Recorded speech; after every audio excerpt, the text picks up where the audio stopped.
Hi, and welcome to this new moon blog for March, which is going to be the new moon in Pisces. So there's a number of really amazing things going on simultaneously. We know that 22nd of February, the USA Pluto return started, and Pluto's moved into Gene Key 60, which is the cracking of the vessel, and it's all about divine justice, but also constriction is the shadow.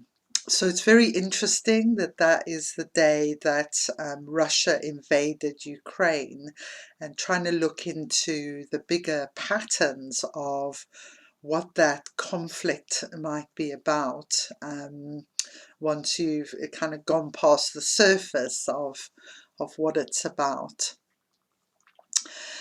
So that's our kind of backdrop. We're still in what's called the Kala Sarpa Yoga, very intense event in Vedic astrology, where all the planets and most of the main asteroids are one side of the moon's nodes. I'll show you that in a minute when I open the chart. We're going to be talking about the Codon Ring of Divinity, which is really strongly activated at the moment by the new moon, Jupiter and Mercury. And also there's a lot of activity in Gene Key 49, which is about revolution and rebirth. Okay, so let me share the chart. So I'm here in Yorkshire, in Britain. My name's Alison Duana McCabe, by the way, in case you haven't watched my podcast before. And my speciality is goddess asteroids, so we're going to be looking at some of those today amidst everything else that is going on. Okay, so let's start with the new moon itself. I'll just pick up my little spotlight here so you can see what I'm referring to. So whenever there's a new moon, that means that the sun and moon are conjunct, and here they are conjunct at 12 degrees Pisces 6 minutes. Now the sun, this is happening tomorrow is when the new moon is. I'm just doing this today. But the crossover between the sun's transit of 37, this one is the city of Tenderness. It's all about the family, the 37. Really beautiful gene key, working together, being together. And now it's just moved into the 63, which is the city of truth. So these are the first two keys of the Codon Ring of Divinity. And the sun sometimes moves through the keys of Codon rings sequentially, which is what is happening with this one. Then we have Jupiter in Pisces, they're at 14 degrees. This is also in Gene Key 63. And then we have Neptune in Gene Key 22.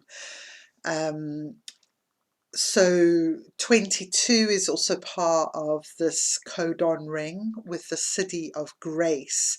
And this contains the whole divine feminine transmission, so it's a really exciting gene key, and Neptune has been there actually for a while in the 22 and is in the line 6 at the moment, and is soon going to move on the 6th of March into the final gene key of this codon ring, which is 36, which has the city of compassion. So you can see by these cities of tenderness, truth, grace, compassion, this is just such a yummy divine gift to humanity. It feels these higher aspects here. Yeah, and there is also a centaur who's really come in strongly to me in the last week, called Akiro. She was the daughter of Chiron and Chariklo, who's like a water nymph who turned into a centaur through her love, because she wanted to join Chiron. She came out of the water and onto the earth and into the air element. So she has these amazing transformational powers, does Chariklo. And Chiron, she turned Chiron into a star at the end of his life, Alpha Centauri. So their daughters also has these amazing transformative powers. She ends up as the star Pegasus, one of the stars, and actually when she was discovered, she was conjunct Pegasus 51, Pegasi, I think 51 is how you say it. So she has a strong association with, a being who lives in the stars, but a being who has also had a physical incarnation. And Akiro's story is one that, as I say, it's really resonating with me right now, because she was a seer, but because she just kind of came out with some prophecies. One was about Asclepius, her father, who also became a star. He became Ophiuchus, the 13th sign. And her own father Chiron, she prophesied his wounding, and that he was immortal, but he would have this wound that he would never die. So she also comes from an amazing lineage of healing, of course, through Chiron, who is actually the stepfather, the foster father rather, of Asclepius, who is the father of medicine. So Chiron gives all his wisdom to Asclepius. And then, this lovely Akiro, she's kind of naive in a way. I don't think she's even trying to boast or anything that she has these seeing powers, but she has the power of speech taken away from her, and she has the horse in her blood, but then she becomes a mare who can only eat grass. She can't talk or talk to people anymore. So she loses her gift in a way. Well, she probably still has her gift, but she's not expressing it. She has no way of expressing that. Which seems quite an apt theme, and actually, as we have Saturn conjunct Mercury as well at the moment in Aquarius, and Astraea, who is, they're all in Gene Key 49, which is about rebirth and revolution. But when we have Saturn and Mercury together, we might think of expression being muted or stifled in some way. Yeah, so she's the one who's really calling, even though most of you would never have heard of her.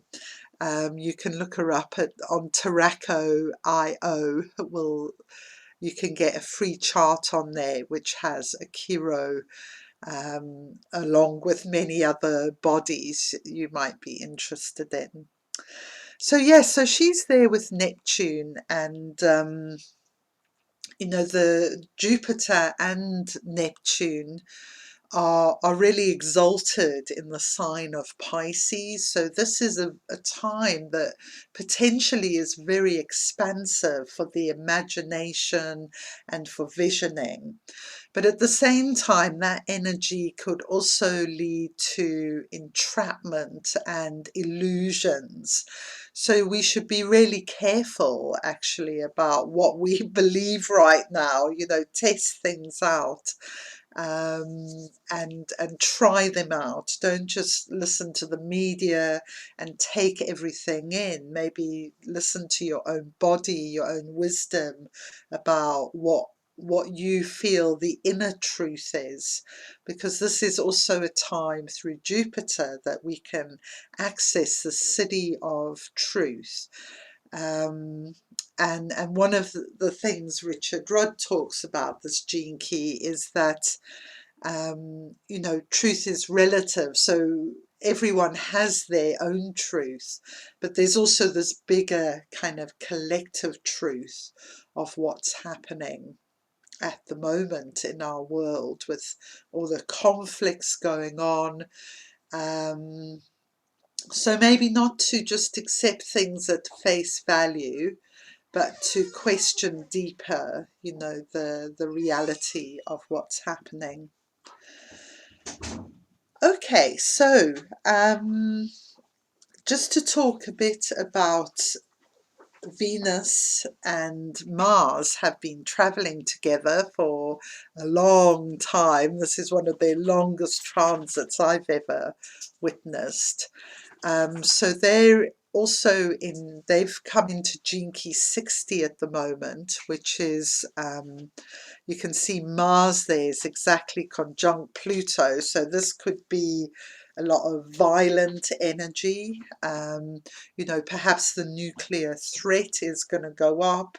The war in Ukraine and Russia could escalate with this Mars-Pluto energy.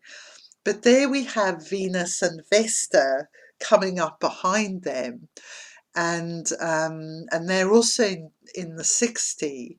And this is another strong theme that's coming to me, is around the power of prayer. The power of the priestess is intention and prayer.